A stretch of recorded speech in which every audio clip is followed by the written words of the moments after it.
Greetings from San Diego, California. This interactive multinational video conference is reaching you live in English, Spanish, and Portuguese through a unique and complex international telecommunications network via satellite, microwave, and cable.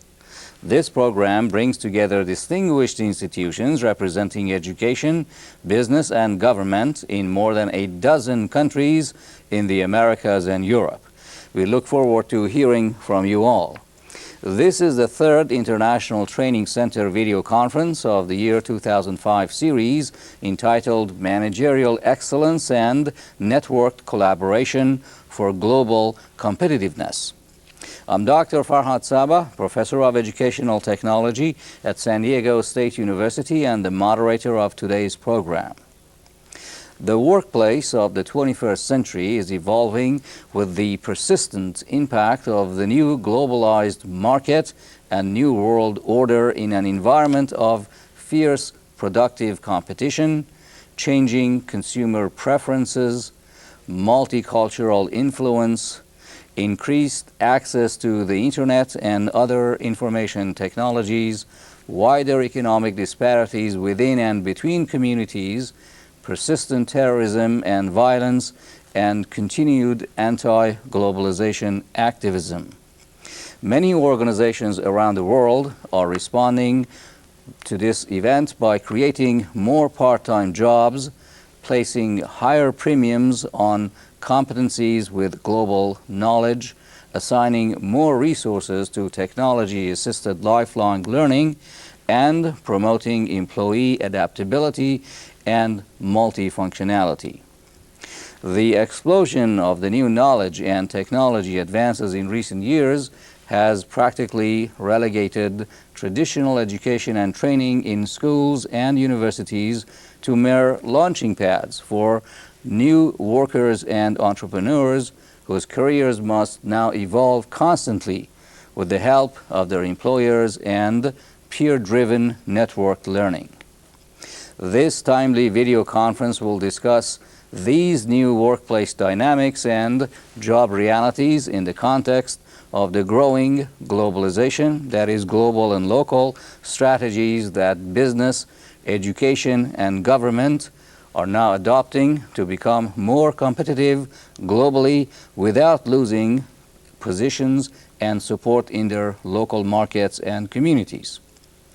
The internationally recognized invited speaker will review trends and consequences as workers today are increasingly forced to develop and certify their competencies with broader global knowledge, and employers are challenged to retain and attract these elite workers amidst continued downsizing and reinvention efforts. In a module titled The Changing Realities of the World of Work, Mr. Charles Brass, our distinguished speaker today, will review some of the major international trends in employment patterns and how they can impact our careers. In another module titled Strategies for New Workplace Dynamics and Competencies, Mr. Brass will introduce practical strategies you can implement today in adjusting your organization with the new realities of the world of work. Strategies that will keep your employees engaged, interested, and productive in the workplace and in their communities. Charles Brass is the chairman of the Australian-based NGO, the Futures Foundation, and has been involved in the creation and development of Diversity at Work and Baytech Institute for Learning and Development. He is also an ambassador of the Social Entrepreneurs Network. Mr. Brass has had a number of careers in his adult life. He began his working life by building up a very successful wedding photography business, moved into teaching at a secondary school, and then enjoyed 15 years in corporate human resources, the last 8 years of which he served as the director of a German-based multinational. He was involved full-time with the Future of Work Foundation from 1995 to 2003. Mr. Brass has spoken with audiences all around Australia and across the world and says he enjoys working with people who, like him, are struggling to put the profound changes which have taken place in the world of work into some perspective for themselves. Along with the work experience, Mr. Brass has many academic qualifications, which among others includes an honors science degree as well as an MBA. Thank you and welcome to today's program. Thank you. Let me begin with a question. Throughout the previous century, we have been bombarded by visions of the future in science fiction novels, in magazines, as well as scientific journals and books. The images they portrayed were of the 21st century. The new century is here now, and the future has arrived. Does it bear any resemblance to what we experienced and particularly talked about in regard to the world of work, or is it changing so fast that we cannot assess even its impact? Yeah, interesting question. I too grew up reading those science fiction novels and watching television programs. I think with regard to the world of work, they promised us two things. One was increased leisure time, the opportunity to do with our time whatever we wanted to do. And the second was a whole lot of devices, technological devices, that would do all the work for us. I think as we're now in the 21st century, we've got a lot of devices doing things. I'm not sure whether they're doing what we want them to do or what they want to do. And secondly, we certainly haven't got the leisure society that we were promised. In fact, people are working longer and longer and harder than they ever were. So perhaps there's some difference between the actual reality and what we were promised. That is true. I've already forgotten about the leisure society. Thank you for your insightful response. Let's begin with your important messages.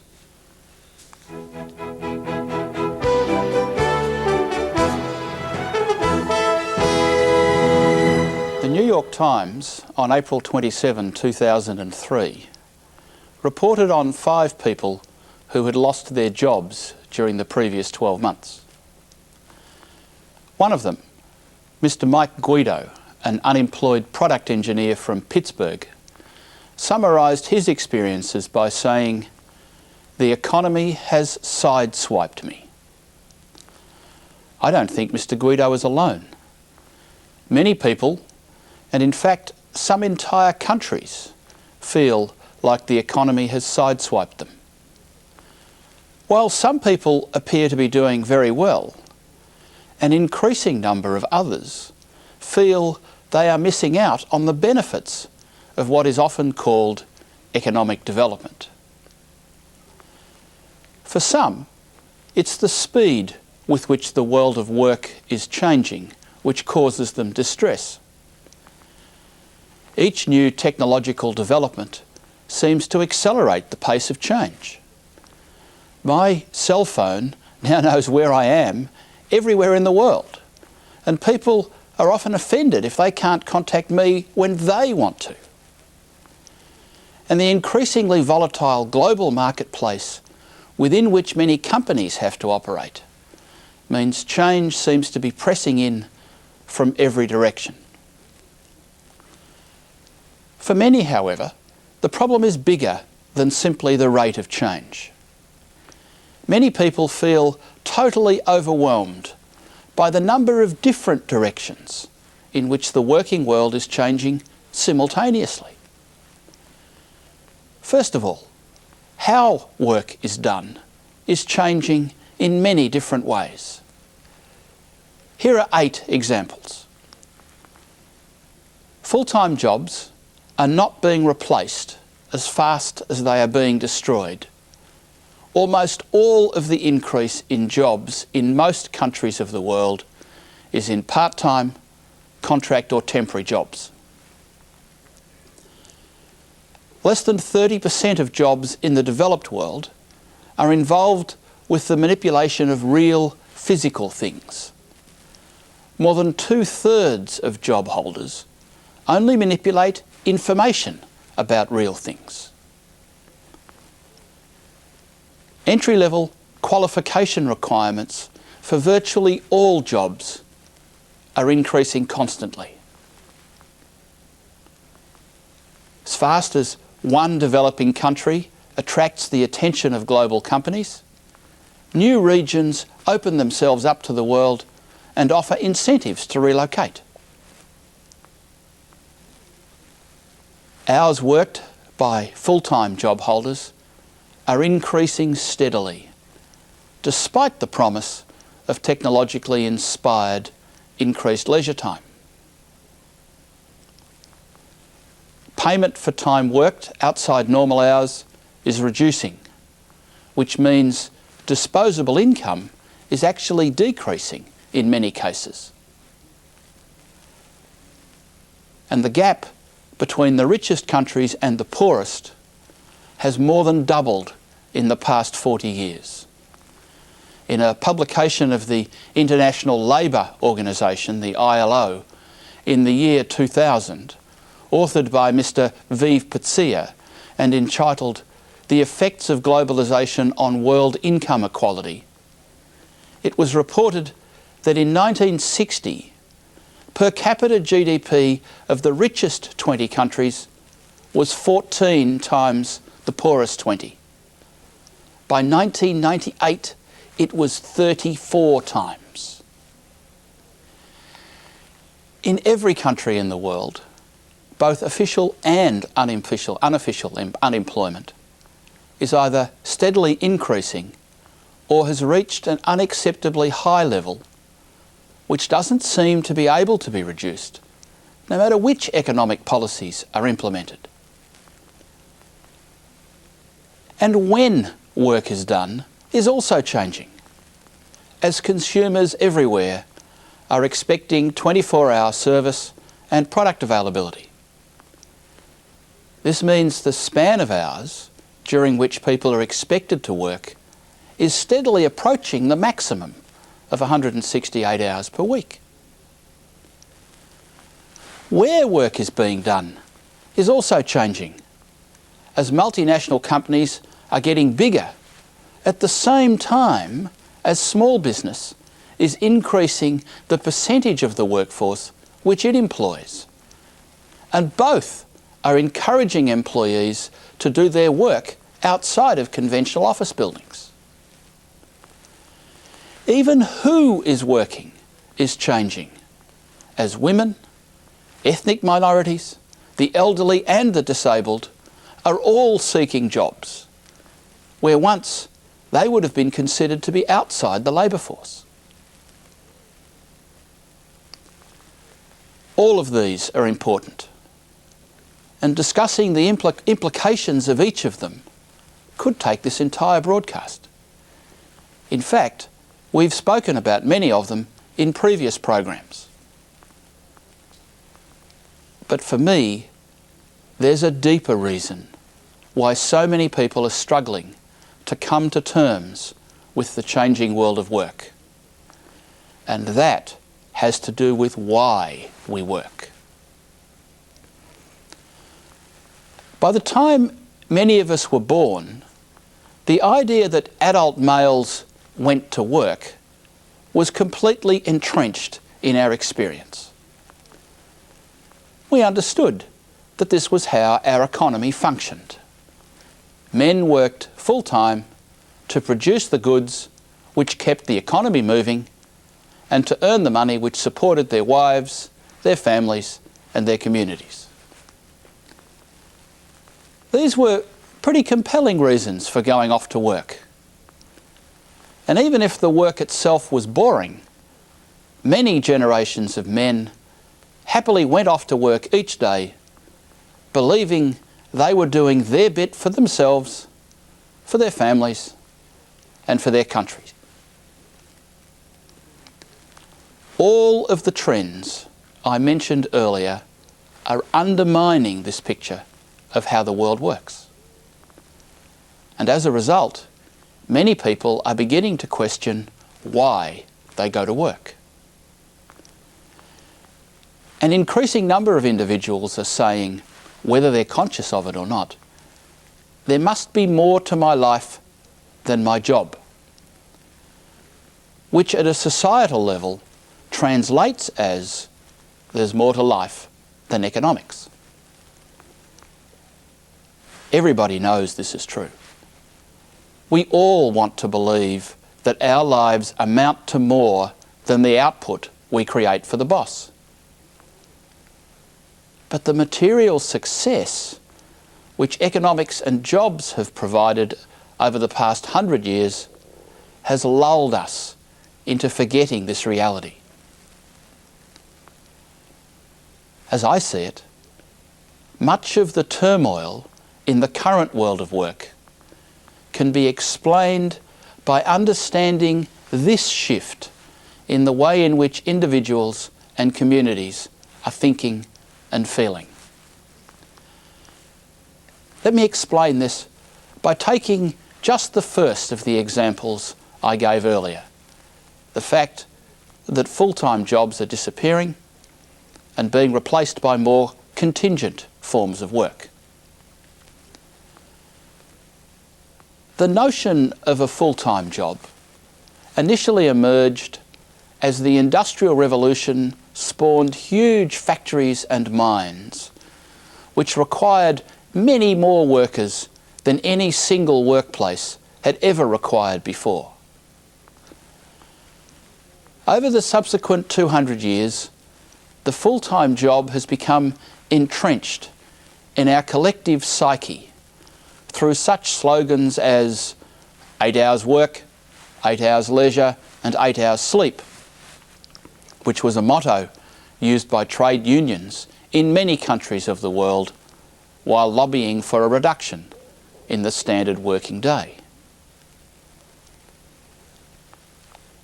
As I said earlier, by the time most of us were born, the idea that an adult male went to work was well entrenched in our experience. In addition, our whole education system evolved to focus on providing young men with the opportunity to get a good job. This was such an apparently attractive goal that it drove much of the feminist movement from the 1960s to seek access to these good jobs for the women who'd been largely excluded from them until then. And in recent years, vocational education has focused as much on creating job opportunities for young women as for their brothers. The same goal of providing good full-time jobs has driven much of what has come to be called economic development, as the second and third world sought to catch up with the first. Conceptually, this idea is very appealing. One spends 1/3 of one's life engaged in economic production on the job, and thus secures the income to enjoy the other 2/3 of life. So why, as we enter the 21st century, have we begun to see these so-called good full-time jobs disappearing? The first reason is relatively obvious, though still vehemently denied by most politicians and economists, and that is that we simply don't need as many people in 2005 as we once did to produce what we need. There simply aren't as many jobs needed to be filled by people as there are people who want them. This is one promise on which technological advancement has actually delivered. Notice that I'm not saying there's a shortage of work to be done, merely that the proportion of work which does need doing, that can easily be packaged into a job, is decreasing. I shall have more to say about this at the conclusion of this program. But there are other more subtle reasons as well why full-time jobs are disappearing. Firstly, from a societal perspective, the regimen of the full-time job created central business districts and their huge impersonal office towers peak hour traffic jams, pollution and massive resource costs, not to mention the time wasted commuting to and from work. It is hardly surprising that as awareness of these costs has increased, ways to minimise them has been experimented with. And one profound way to reduce these societal costs is to increase the variety of places and ways in which work is done. In my home country, we don't speak of central business districts anymore. We seek instead to convert office towers into apartments and to attract people to live closer to where they work. And just as fast, we're building ring roads which take people around our central cities to an ever-increasing number of satellite cities where they can live, work and play. And many of the jobs in these satellite centres require shift work or are otherwise adjusted to fit the lifestyles of those who live there. As well, from the perspective of the employer, taking on a full-time employee is a risky prospect.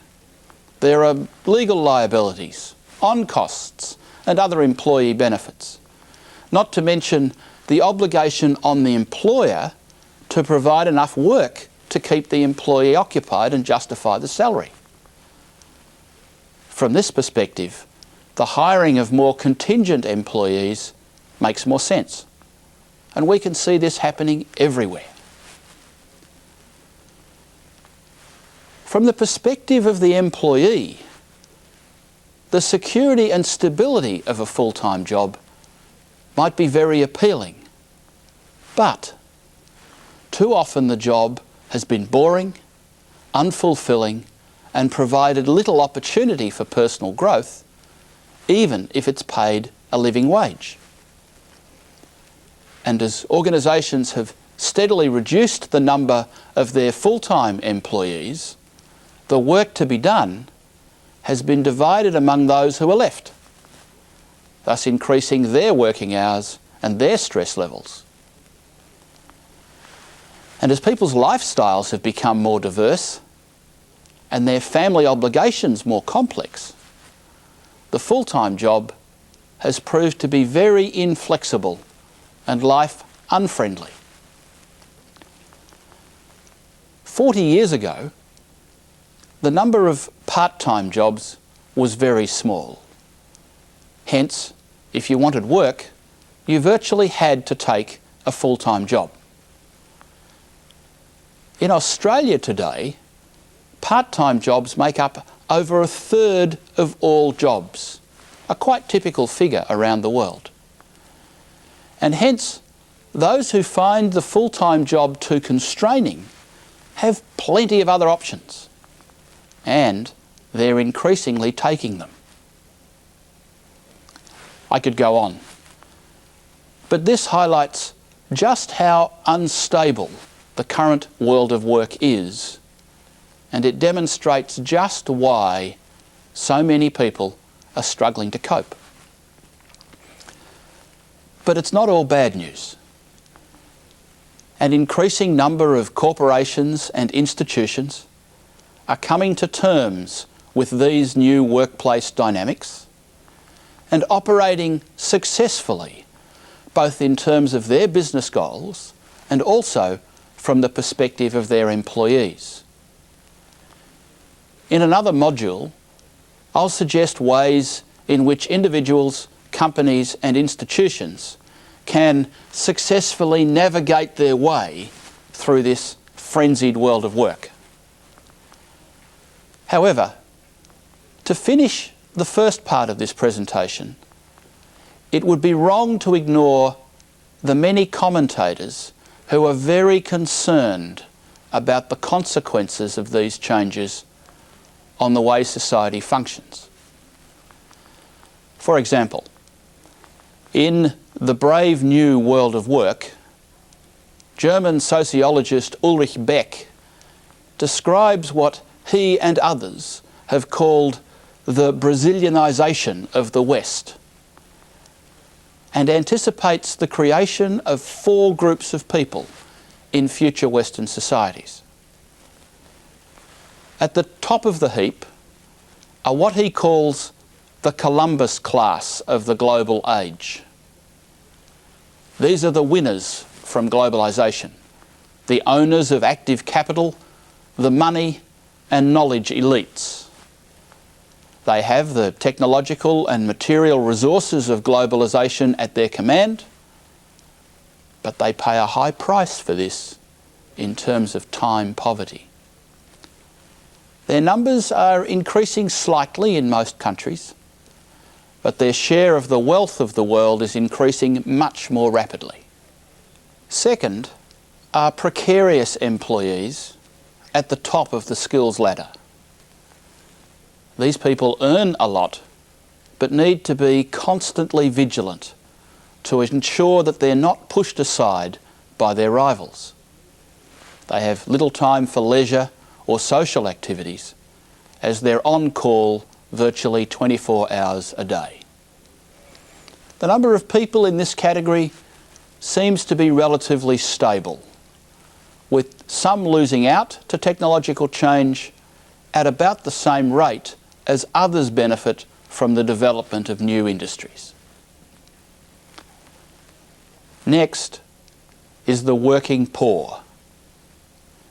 The jobs for which these people are most skilled are those most directly threatened by globalisation and automation. These people are most likely to be part of the contingent workforce, dipping into several employment situations at once, yet still struggling to meet their living costs. Numbers in this category are increasing in all first world countries.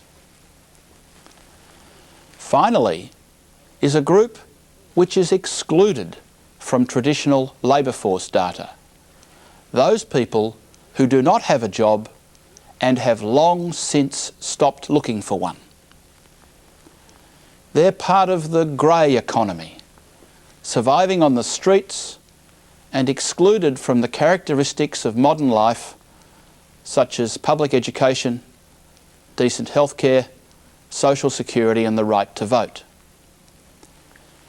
It is a fear of increase in the size of this group to which Beck refers when he speaks of Brazilianisation, since Brazil and many other South American countries have lived with significant numbers of these people for many years. The number of people in these latter 2 categories already represents the majority in many so-called developing countries, a reality which underpins much political instability. If Beck is right to fear a similar increase in the first world, this presents a particular challenge to their political stability. I don't discount the importance of this analysis.